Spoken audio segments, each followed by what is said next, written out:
രാത്രി 10:50-നും 11-നും ഇടയ്ക്കാണ് ഈ വലിയ മണ്ണിടിച്ചിലും ദുരന്തം വരുന്നത്.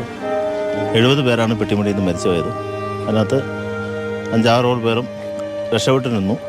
അവരെ അന്ന് രാത്രി കറണ്ടില്ലാതെ കൊണ്ട് രാത്രി തന്നെ ആ ദുരന്തത്തിൽ നിന്ന് അവരെ രക്ഷിക്കാൻ പറ്റിയില്ല. പിറ്റേ ദിവസം രാവിലെയാണ് നാടറിയുന്നത്.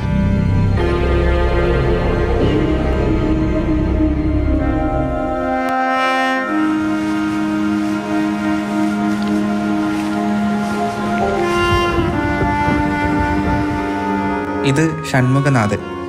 മൂന്നാറിൽ മഴ കനത്താൽ ഷൺമുഖനാഥൻ്റെ നെഞ്ച് നീറും. ഒരുപക്ഷെ പെട്ടിമുടിയിലെ മണ്ണിടിച്ചിലിൽ ഏറ്റവും കൂടുതൽ നഷ്ടമുണ്ടായത് ഈ മനുഷ്യനാണ്.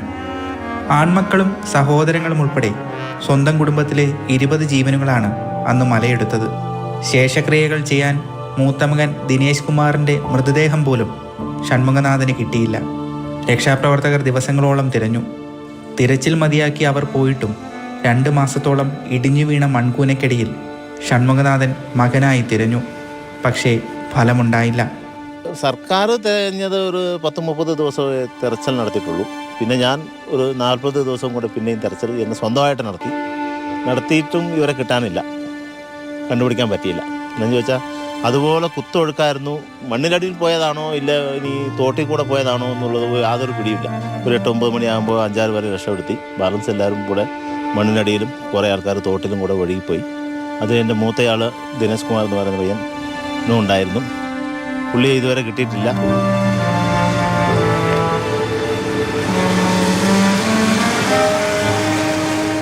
ഒടുവിൽ കാണാതായവരും മരിച്ചതായി സർക്കാർ പ്രഖ്യാപിച്ചു. കോവിഡ് കാലമായിരുന്നതിനാലാണ് ഷൺമുഖനാഥൻ മക്കളെ മൂന്നാറിൽ നിന്നും പെട്ടിമുടിയിലെ സഹോദരങ്ങളുടെ വീട്ടിലേക്ക് അയച്ചത്. 3 സഹോദരന്മാരും അവരുടെ കുടുംബവും ദുരന്തത്തിൽ മരിച്ചു. വർഷങ്ങൾ കഴിഞ്ഞിട്ടും കാടുകയറിയ ആ ദുരന്തഭൂമിയിൽ ഷൺമുഖനാഥൻ ഇപ്പോഴും പോകാറുണ്ട്. പ്രിയപ്പെട്ടവരുടെ ഓർമ്മകൾ തേടി, ഇന്നും കാണാമറയത്തുള്ള തൻ്റെ മകനെ തേടി.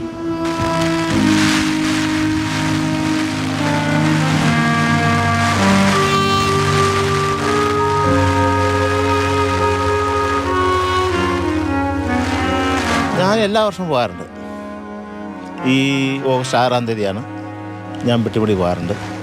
പോയി അവരുടെ പുഷ്പാർച്ചന നടത്തി പോകും എല്ലാ വർഷവും. ഇപ്പോൾ 3 വർഷം കഴിയാൻ പോകുന്നു, 4-ാം വർഷമാണ്.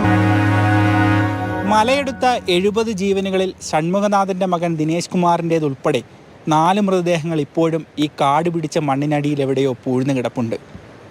അവസാനമായി തൻ്റെ പ്രിയപ്പെട്ടവരെ ഒരു നോക്ക് കാണാൻ പോലും ആകാത്ത സങ്കടത്തിൽ കഴിയുകയാണ് ഇപ്പോഴും അവരുടെ ഉറ്റവർ. പെട്ടിമുടിയിൽ നിന്നും നന്ദുഷായസ്, മാതൃഭൂമി ന്യൂസ്, ഇടുക്കി.